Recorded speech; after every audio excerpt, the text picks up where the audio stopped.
Not only did the information that Mr. Edmond provided produce potential trial testimony, but it produced other cooperators that led to more valuable information, that led to additional arrests and prosecutions and convictions.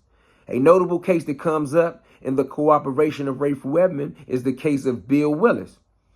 The Willis case involved money laundering and drug trafficking.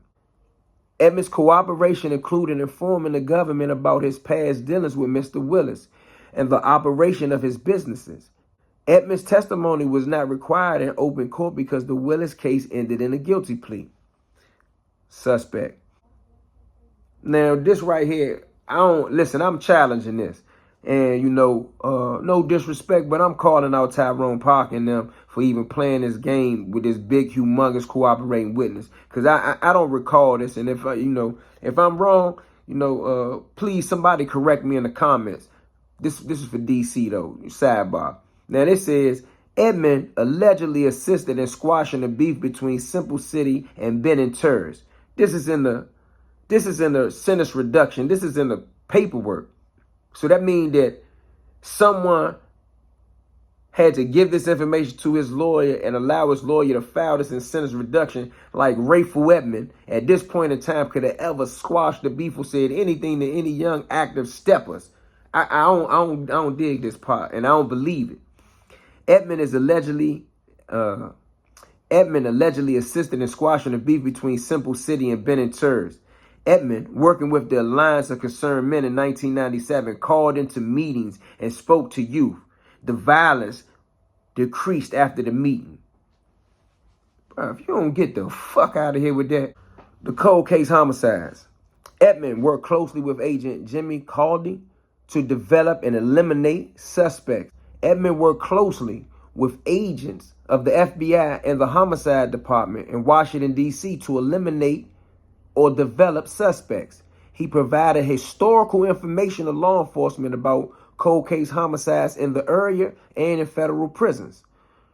Now let's get into the prison phone system.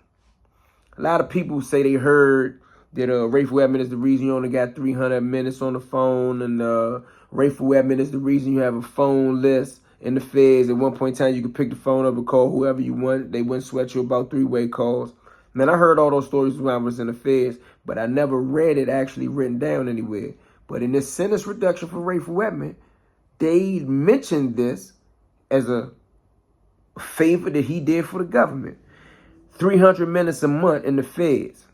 Rayful Edmond is the reason they have a time limit on the phone calls in the feds. Edmond assisted the government by identifying problems in the federal phone system. He provided information to the Office of the Inspector General as well as the DOJ about serious problems within the system that allow criminal conduct to be facilitated over the prison phone call system. His cooperation helped create, this is a quote from the federal government, very important prison reforms. I just listed what they were. 300 minutes a month, call list, no three-way calls, and a whole bunch of other stuff that we ain't even documented in here. He explained how he used the phones for drug deals at Lewisburg. Edmond provided information about all kind of vulnerabilities of the prison phone system. He explained how inmates use three-way calling and drug trafficking down to the smallest detail. Calling list in the feds came from Rayful Edmond, according to the U.S. Attorney's Office and the Inspector General. Now, where does Rayful Edmond's cooperation rank on a scale from 1 to 10? Which is one of the first things I asked when we started this video. What my question? His defense team proposed this question to prosecutors. And this is what they had to say. According to U.S. Attorney John Dominguez, he said that Rayful Edmond ranked off the chart on a scale of 1 to 10.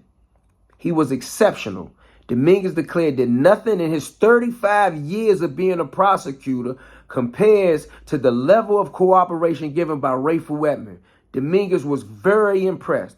Again, he quoted, on a scale of 1 to 10, Rayful Edmond was off the charts. When the judge asked Dominguez directly about Edmond's cooperation, he stated, top of the list, and made it a point to mention that the list included Alpo Martinez.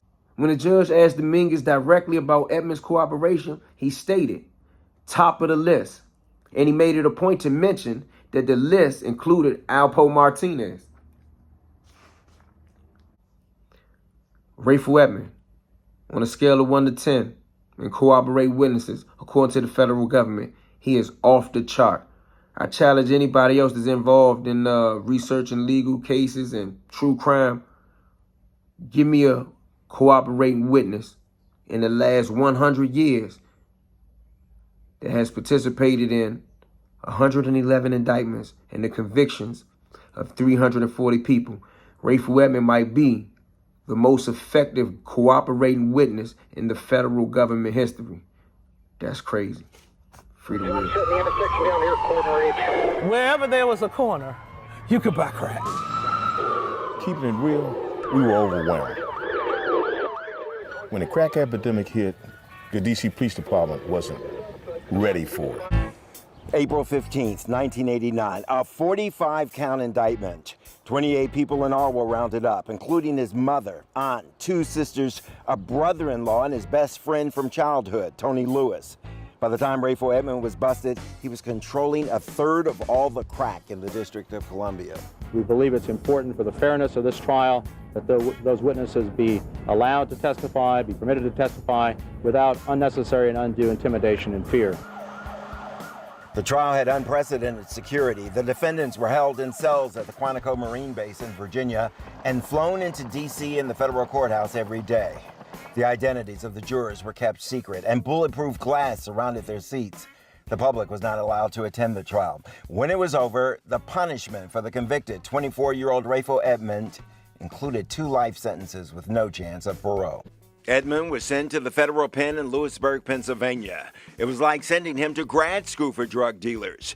Inside the prison, Edmond shared a cell with 2 men with Colombian connections. In 1996, Rayful Edmond was convicted again, this time for conducting his drug business from a prison phone. He got another 30 years for that, and sometimes afterwards he agreed to turn government witness. He became a snitch.